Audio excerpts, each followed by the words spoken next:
Hello guys, welcome back to the second installment of White Wine Talks with me, your host, Coco Mexico. I am severely underprepared because I did not chill my wine. So I'm gonna be drinking room temperature wine. Yummy.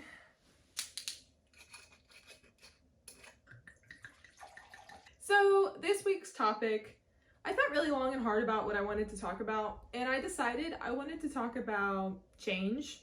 Specifically, I wanted to talk about what it means to follow your dreams. Because I don't know if you guys know me. Hi, my name is Coco Mexico. It's a stage name for me. I use it so that I am confident enough to talk to you all and follow my dreams.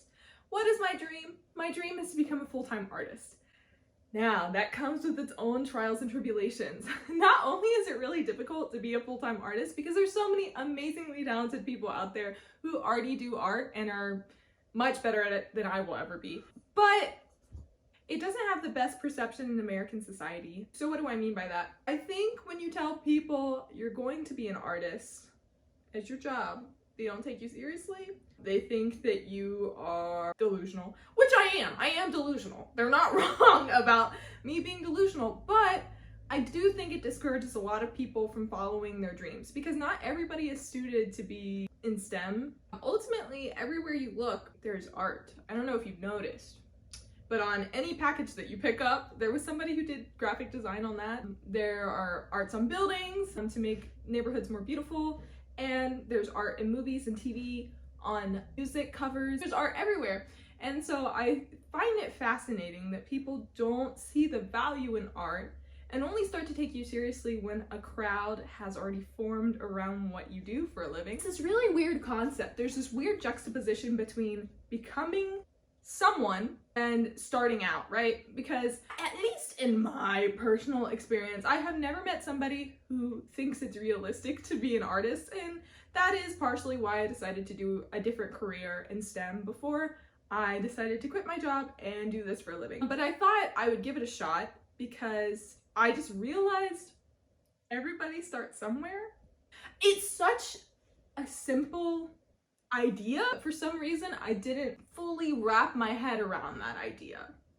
I know, it sounds so dumb. There was this band that I really liked in college called RKS, Rainbow Kitten Surprise, and they started while they were in college and they signed to their college's record label. And apparently the first album that they ever released was their own private recordings in their dorm room, and then went forward into becoming like superstars. Like now they have a song with Casey Musgraves.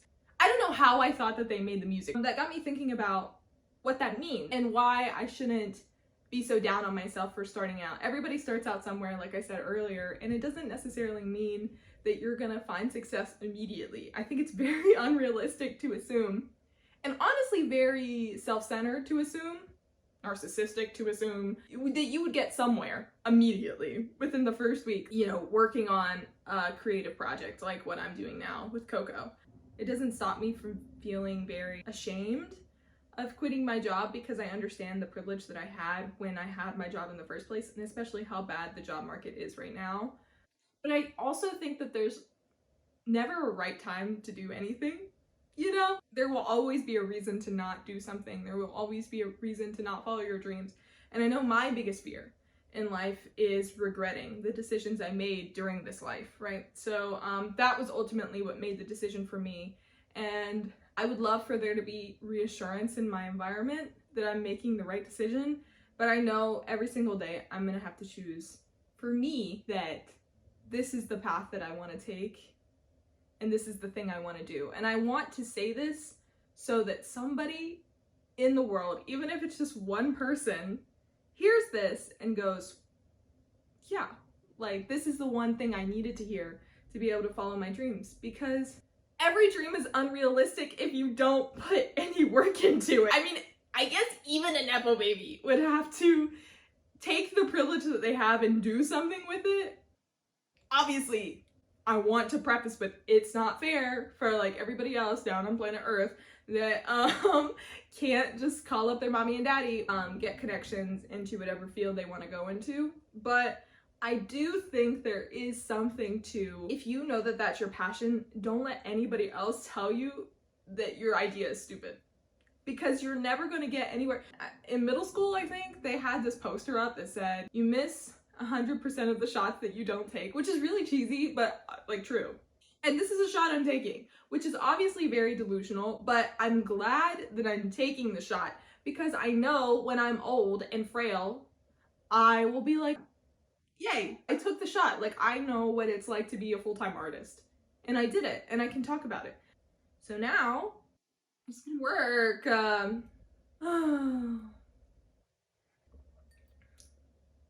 I have 168 days to figure out my life. You know, I do want to be transparent to you all about what this looks like for me, because when I was younger, I always wanted to do this, and I didn't choose that path because everyone around me thought that it was ridiculous. I listened to them. I mean, it took me living the life that they wanted me to live to realize that's not really what I wanted. It was never my dream to own a house. It is important to be honest with yourself and know what you want. Like, I want freedom. That's my dream. And my dream is different from everybody else's dream, but I think it's important to be transparent about how I'm in this position. I'm sitting in front of you today because I worked really hard for the past 2 years as I saved my money to be able to be in a position where I could stay at home. I'm lucky enough to have parents that I can stay with. All of these things have put me in a position where I'm able to be here and try something new.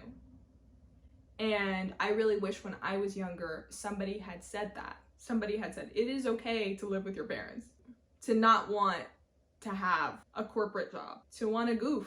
You know what I'm saying? Like, you still need to be responsible in the way you goof. You need to have money. You still need to have a plan if you're gonna goof. But like, it's okay to goof. And this is how I goof. I had to get rid of what my identity used to be. Now I'm like pushing forward in who I really am. I think I've said my piece on that. What else can I yap about? Like, maybe I should start writing scripts so I stay on task and I don't annoy you so much with my yapping. Because I yap. I can't stop it. It's a disease. I am the queen of yap. You know how many of my friends send me memes about how much I yap? I met a guy in Italy.